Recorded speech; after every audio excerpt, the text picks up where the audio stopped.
Muito bem, muito bem, muito bem. Você está no programa Vida Reformada. Eu sou Michel Augusto, sou pastor da Igreja Batista Reformada de Brasília. Sejam bem-vindos ao canal TV Reformada, ao programa Vida Reformada. Quero te fazer um convite especial. Você pode nos ajudar a pavimentar esse canal, a movimentar, curtindo esse vídeo, compartilhando o link, se inscrevendo no canal, ativando o sino para você receber as notificações. Você nos ajuda muito com isso e o Evangelho vai ser propagado como tem sido intensamente por todos os nossos canais midiáticos. O programa Vida Reformada hoje falará sobre o tema da liberdade de expressão, religião e as questões ideológicas de gênero. Como o cristão vai agir no espaço público diante dessas duas liberdades que entram em choque, né? E a gente tem que ficar parado diante das imposições ideológicas de gênero. Nós temos que recuar, porque o princípio da liberdade religiosa necessariamente tem nos colocado no campo privado. Ou seja, olha, vocês têm a liberdade religiosa, mas fiquem no cantinho de vocês. Diante de imposições ideológicas, o que o cristão tem que fazer no espaço público? Bom, o canal da TV Reformada e esse programa, ele tem esse objetivo, fazer com que o cristão consiga interagir a sua fé nos espaços públicos. E é essa a nossa jornada toda quarta-feira. Vamos juntos? Ouça agora essa canção belíssima e já já estamos de volta.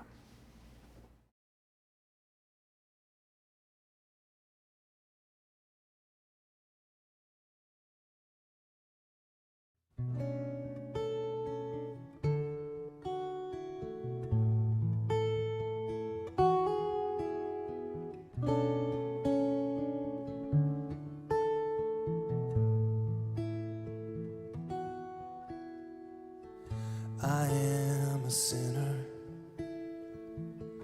you're blameless, Lord. My sins against you can't be ignored. They will be punished, I know they must. Your law demands it, for you are just.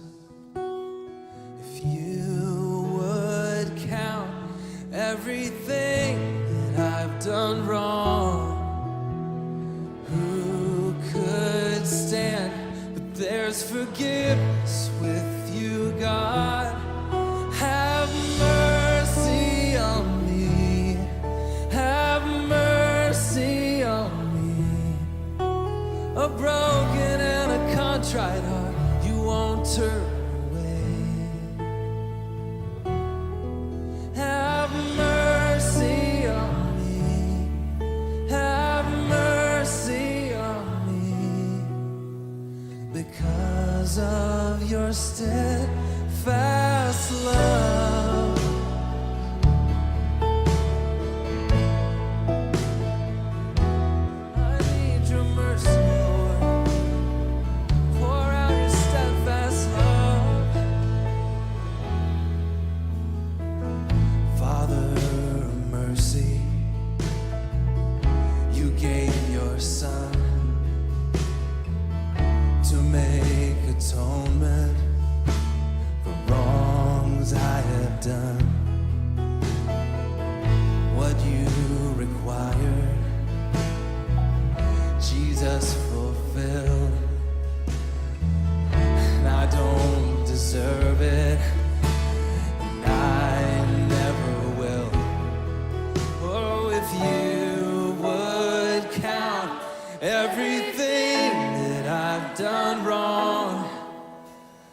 I've tried how you won't turn away.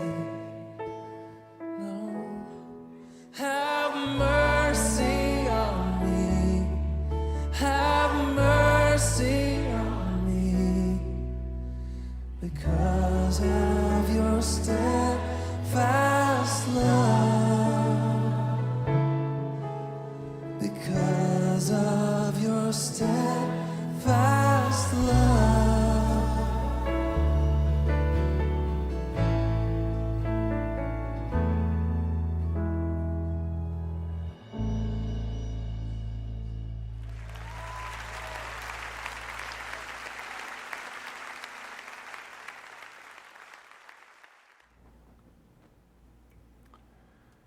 Você ouviu uma belíssima canção e viu também, e agora nós queremos falar do tema do programa de hoje, que é liberdade de expressão e religião no contexto das imposições ideológicas de gênero. Muito bem. Bom, essa liberdade de expressão que parte de uma consciência interna do indivíduo que resolveu viver uma vida autônoma de Deus, e esse indivíduo que herda o pecado de Adão, que nasce debaixo da condenação divina, só vai encontrar a redenção para a vida dele através de Cristo. A redenção não vai ser através do cumprimento da justiça social. Isso acontece muito, não só nos Estados Unidos, mas no Brasil também. A liberdade ou a libertação que o ser procura é através do suprimento das suas causas sociais. E nós sabemos que a redenção que leva o homem para um plano centrado no Evangelho e que tira o homem de suas próprias ambições, expectativas centradas em si próprios, nós sabemos que só o Evangelho para fazer com que o homem ele deixe de viver para si próprio e viva para a glória de Deus. Bom, pela fé, nós, mediante o mérito de Jesus, nós conseguimos viver novamente longe dessa autonomia do ser. Mas essa autonomia do ser, que se desenvolve a partir da queda de Adão e Eva, no Éden, ela ganha novas roupagens, ou roupagens mais robustas, com o passar do tempo. É claro que lá em Gênesis nós vamos identificar consequências terríveis, como a morte, assassinato de irmão com irmão, como foi Caim e Abel. Nós vamos encontrar lá a bestialidade. Levíticos vai falar do pecado do homossexualismo como algo abominável ao Senhor, incesto. O próprio Sodoma e Gomorra são destruídos. Então nós temos aí uma série de fatores que são redundantes, são consequência do pós-queda. Historicamente, nós temos períodos que vão acentuar mais ainda essa autonomia. As revoluções, por exemplo, a Revolução Francesa, ela cria, na opinião não só minha, mas de muitos teólogos e filósofos, e também na opinião de bons juristas, cria uma autonomia do ser em relação ao próprio cristianismo, à própria ideia da cosmovisão cristã, e gera, consequentemente, uma nova religião.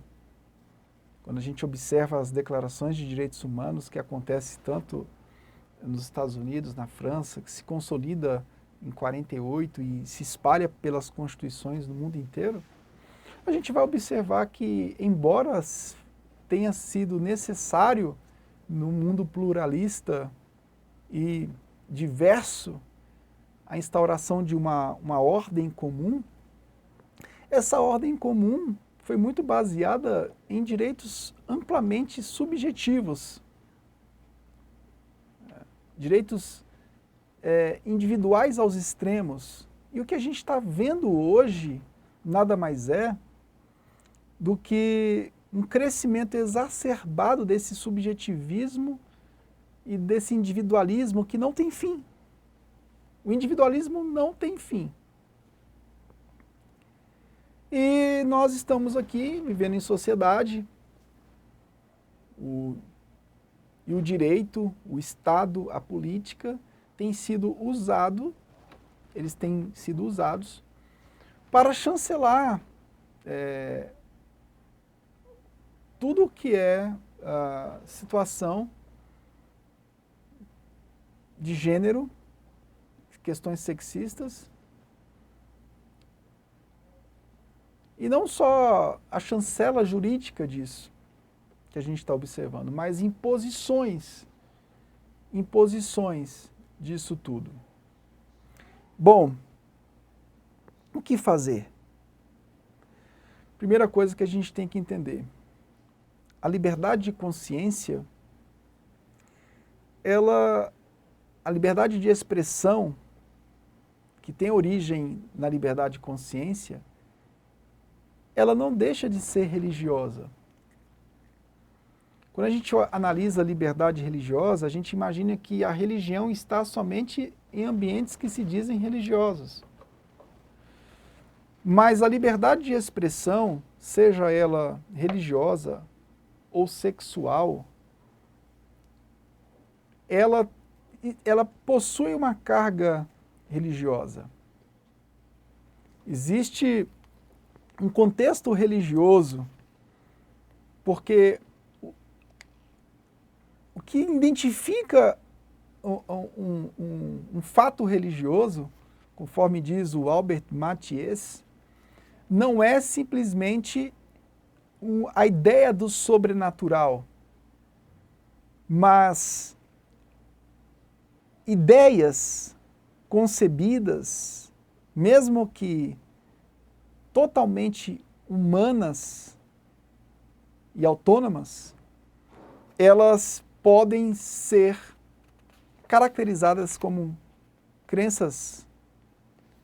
Elas possuem uma liturgia própria, possuem uma linguagem que rouba emprestado das crenças religiosas para formar o seu corpo de entendimento, de prática.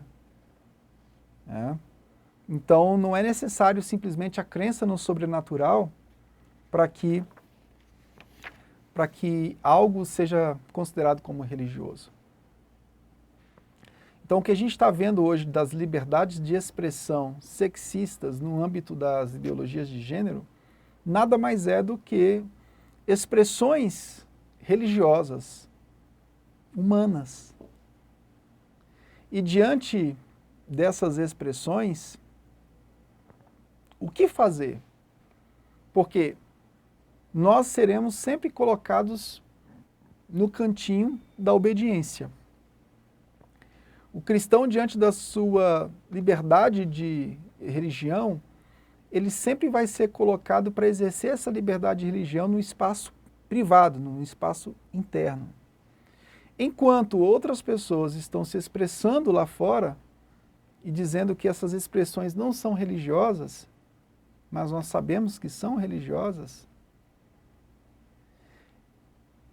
mas o tipo de religião puramente humanista, enquanto essas pessoas estão lá fora, expressando, impondo suas regras, culturalizando situações que são contra não somente aquilo que eu penso do cristianismo, ou aquilo que eu expresso do cristianismo, são contra a própria ordem natural da vida, que é uma descrição bíblica, são contrários até mesmo aos bons juristas que entendem que tudo que a gente vive hoje em termos de imposições ideológicas fazem parte de um plano de individualismos que foram gerados no decorrer do direito moderno, que gera todos esses problemas, inclusive os choques de liberdade. Bom, diante disso, nós não podemos deixar de nos expressar publicamente. Porque existe uma liberdade de expressão sexista sendo manifesta, e essa liberdade de expressão sexual, ela tem um fundo religioso, é baseada na própria autonomia do ser, como fruto do iluminismo, como fruto das revoluções. E nós estamos aqui, pregando o Evangelho, defendendo a família, defendendo nossa casa. Nós estamos aqui. Mas e aí? Diante dessas expressões públicas, nós devemos nos manifestar? Nós fomos privatizados, como diz o David Koyes, né? A nossa crença sempre é privatizada. Mas essas crenças privatizadas, elas devem se expressar no espaço público? Sim. Ela deve se expressar. Porque uma liberdade sexual colocada no espaço público, ela parte do pressuposto religioso do homem, assim como o nosso pressuposto é religioso. Só que são duas religiões distintas. O que nós defendemos biblicamente é uma religião distinta da religião autônoma do ser, que os libertários das questões sexuais defendem. E como há essa defesa no espaço público de um lado, nós precisamos do outro lado levantar as nossas vozes. Porque no frigir dos ovos, essa liberdade de expressão sexual, ela vai gerar influências na escola, porque professores vão tentar doutrinar os nossos filhos, vai gerar influência em leis, e nós não somos obrigados a seguir leis que contrariam a nossa fé. E essas leis que a gente vem seguindo, muitas delas são fruto da autonomia do homem, são fruto de uma nova religião que se instaura na humanidade, na ruptura com o cristianismo, e nós ficamos aí, com essa bomba na mão. Mas não se esqueça de que tudo tem limite. Nós não vamos agir com violência, nós não podemos agir com desrespeito, mas na arena pública nós precisamos manifestar a nossa fé. E manifestar a nossa fé não é incitação ao ódio. Nós manifestamos a nossa fé lá fora, pelo simples fato de que quem se manifesta sob o princípio da liberdade de expressão está manifestando sim uma religião.